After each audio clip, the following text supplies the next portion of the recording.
Hello, ladies and gentlemen. Welcome back to Hammerhead Sports Productions. I am here with Christopher Degree, our offensive coordinator and assistant head coach. Thanks again, Christopher, for doing this and taking time out of your day to meet me. So, a little bit of a weird week, admittedly. You know, we sadly had our games forfeited/canceled on us and go almost last minute.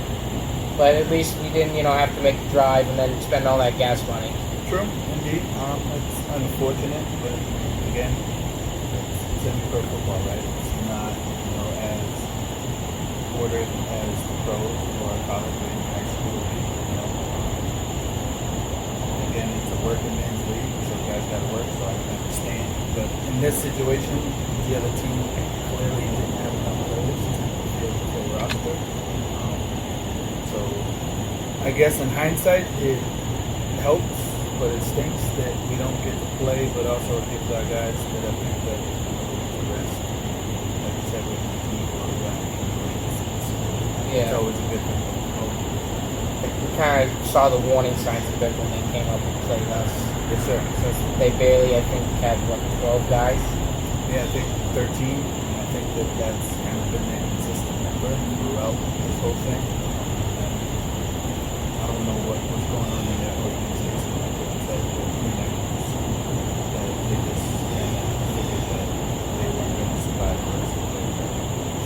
Again, it's unfortunate.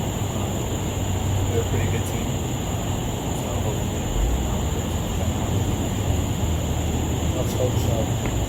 It's a very piranha-like profession. Yeah, absolutely. But at the same time, I think it gives guys that clearly have the passion and the drive and want to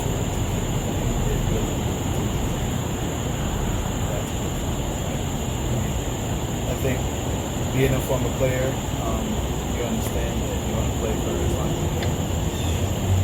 Just get guys that have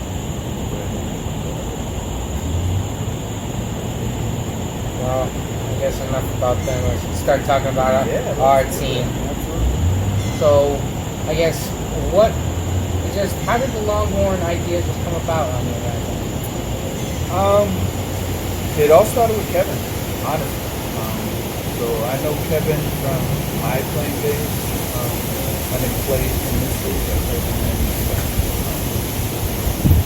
So probably about 2 years ago, maybe about a year and a half, he called me up out of the blue and said he was interested in starting a team. I could help, given the nature of, I guess, my status in amateur football and organization that I played for. So I was all about it. Previously, before here, I coached Arena. I was the director of player personnel for the New England Cavalry. So I did that for a while. I was itching to get back into coaching more, but in a more hands-on role full time. So I took that chance. Here we are, present. I think more so than just our presence as a football team. I think the community work that we're doing now with the public is a great thing. Bonds us together with the community, right? We want them to come to games and give us support. So naturally, we look to have it. Right now, we've got a backpack drive going on right now. We're going to donate anywhere between 50 to 100 backpacks to the local youth center, and we've got some other things with the high school in Pop Warner where we'll, I guess, join them, things like that. I think our main goal outside of being just another football team in town is to be active, participant. I think compared to other teams, you've definitely done a better job of trying to, impact.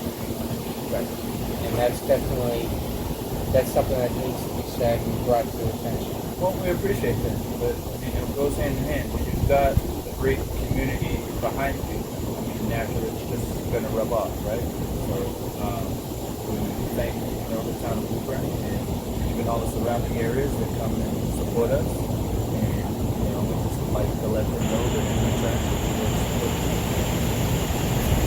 As our offensive coordinator, what's it been like drawing up plays with Kyle and the rest of the offensive players and getting them to buy into your system and go out there and execute your system?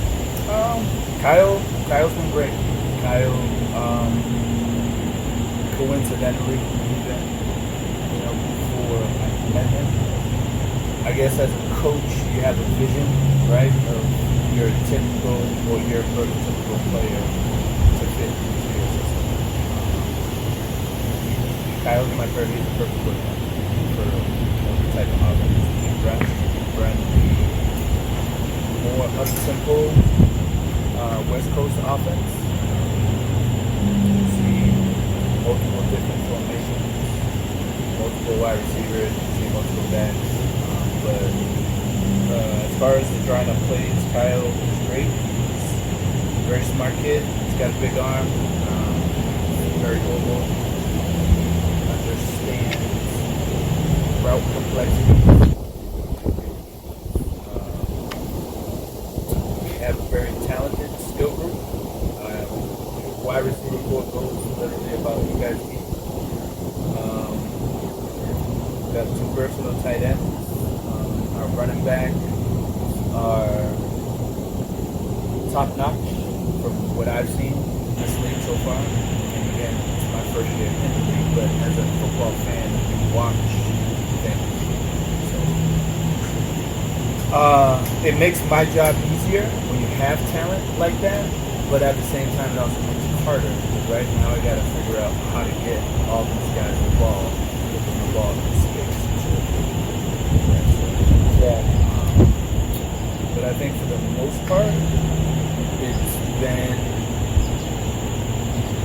equal give and take. It's worked out great. They're going to practice. They bust their butt for me. Some Saturdays they get good. Our offense is based in a sense where everybody has that opportunity, right?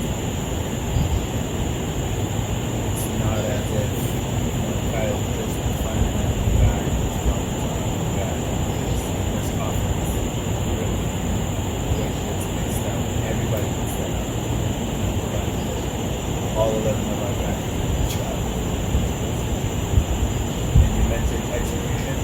That's literally the name of the game, right? On both sides of the field. We've made the offense simple. Not too many complexities. The verbiage isn't too wordy. Again, it's semi-pro. It's not a professional team where everything needs to be worded. I think that also our guys are smart enough to understand concepts themselves where we don't have to word everything. Right? Once the play is called, they kind of understand, identify what they do.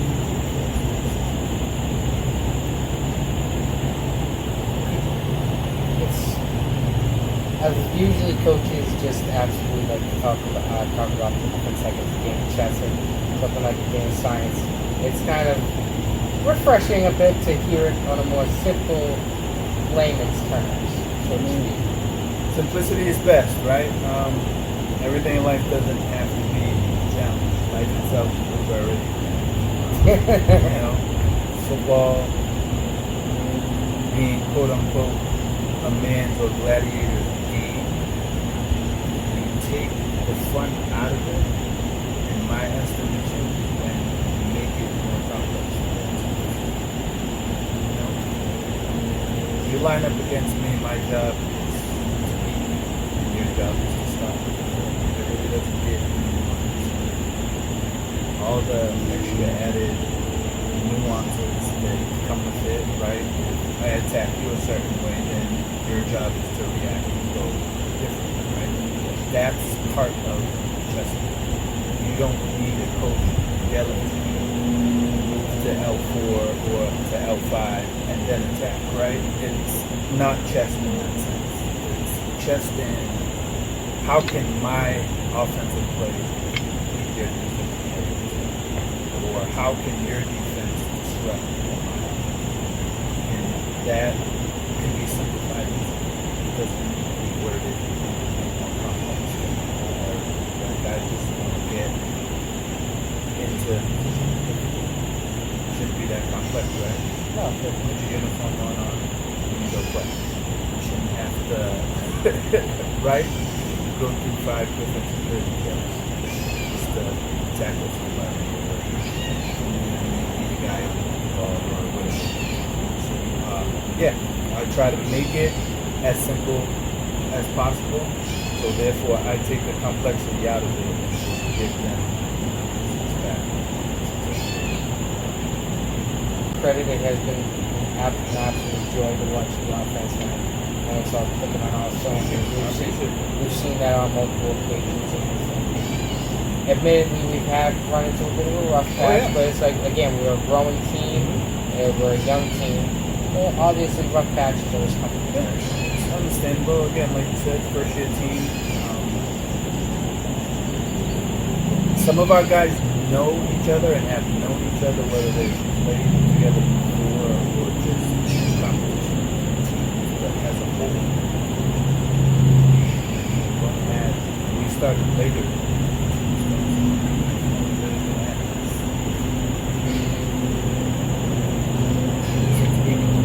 Probably even later.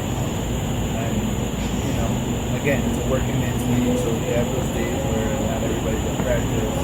So then you gotta kind of reiterate, educate people into, things that they missed. But again, it's a marathon, it's not a sprint, right? It's a long season, so that's where the chemistry and the gel comes from.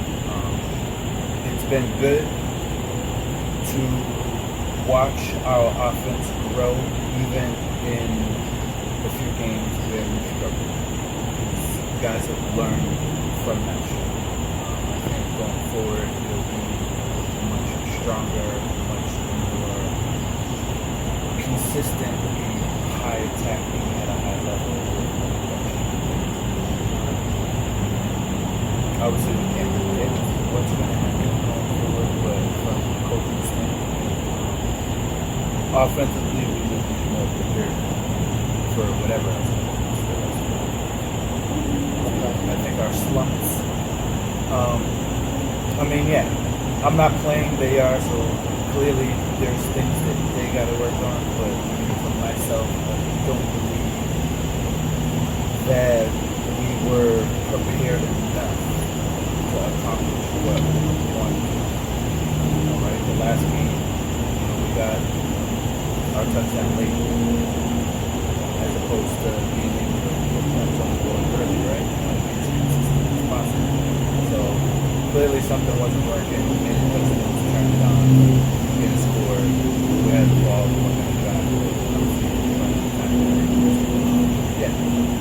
But going forward, I think that you should see some really exciting big things. Enjoy putting those highlights together. I appreciate you. See if they get a little, get a little longer. Yeah, absolutely. That's the goal, right? And part of that is my job, right? To give them the tools, make them prepared, so that when it comes to game day, they're always in a position to be successful. How do you look upon the rest of the season? As you said, it's not a marathon. It's not a sprint. It's a marathon. Right. How do you feel like if you started to think about the playoffs at all? I guess I'd lie if I said that I didn't. Any coach would have to be thinking about it in the back of their mind, but you also got to stay focused, right? You got to stay the course. Your biggest game is your next game, right? Next game, the one that's in front of you. So in terms of that, that's where my focus is. That's where we want to put the players' focus, and for the most part, that's where they're at. You also have to understand that we've missed 3 weeks of not being for us, this next game is going to be huge. But again, think about it, especially at the rate that we were putting points up earlier in the season, because if tiebreakers come involved, right, that helps. So think about that aspect. Especially in a shutout. Yeah. We also think about, the wins and losses of teams that where you're going to be seated. But that's for another day. Right now, this week, that's kind of how, we keep the guys in the field, right? Don't try to get too high, don't try to get too low. Just try to stay focused on tasking focus.